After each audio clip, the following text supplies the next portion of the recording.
मतलब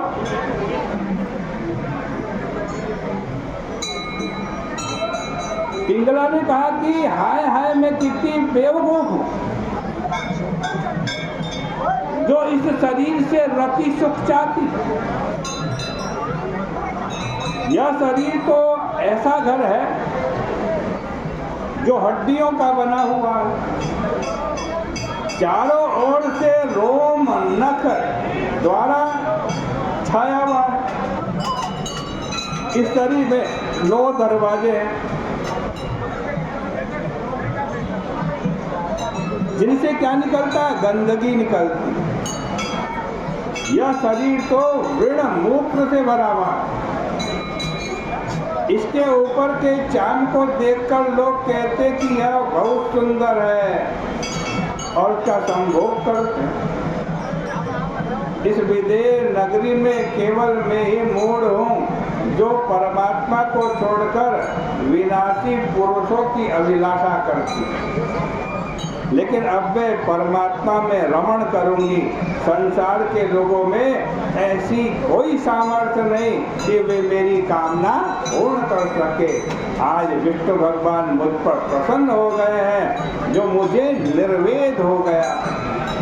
अन्यथा मुझ जैसी अभागनी तो क्लेशों के कारण वैराग्य नहीं हो सकता। वैराग्य के बिना शांति नहीं मिलती। यह वैराग्य लोभ से नहीं होता, दोष दर्शन से भी नहीं होता और दोष चिंतन से भी नहीं हुआ। यह वैराग्य किससे हुआ? पिंगला को। ये वैराग्य आया विष्णु भगवान की कृपा से। मैं अब उनकी कृपा को सिर आंख पर धारण करती हूँ और उनकी शरण में जाती हूँ। अब मैं उन्हीं के साथ विहार करूंगी। इस संसार में प्राणी गिर गया।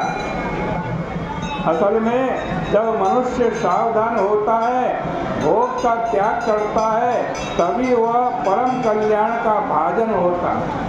इसलिए हमेशा यह देखते रहना चाहिए कि काल रूपी अजगर ने इस संसार को पकड़ रखा।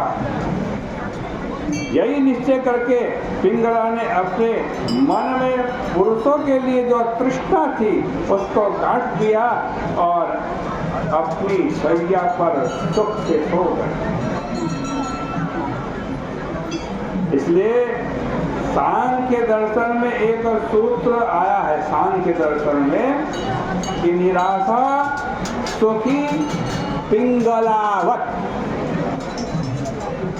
सांख्य दर्शन में अर्थात पिंगला के समान निराश होकर सुखी हो जाओ।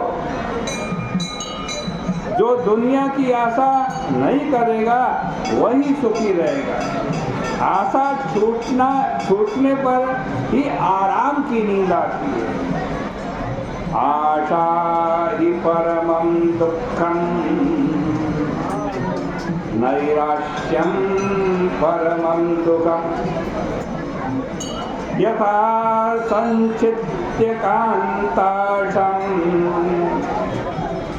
यथा संचित्य कान्ताशां दुःखं सुस्वाम पिंगला।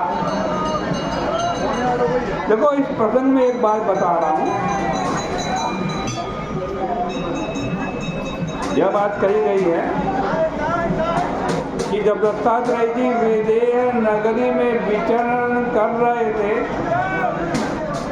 तब वो थोड़ी देर के लिए पिंगला के घर के सामने खड़े हो गए। एक वृक्ष था, उसके नीचे बैठे। उधर से हवा चली, दत्तात्रेय जी को स्पर्श करते हुए हवा पिंगला को लगी और पिंगला को वैराग्य हो गया। इस प्रकार से श्रीमद् भागवत महापुराण के 11 स्कंद का ये 8वां अध्याय परिपूर्ण होता है। कल को 9वें अध्याय की कथा चर्चा आपके सामने होगी। आज की चर्चा का यही विराम करते हैं।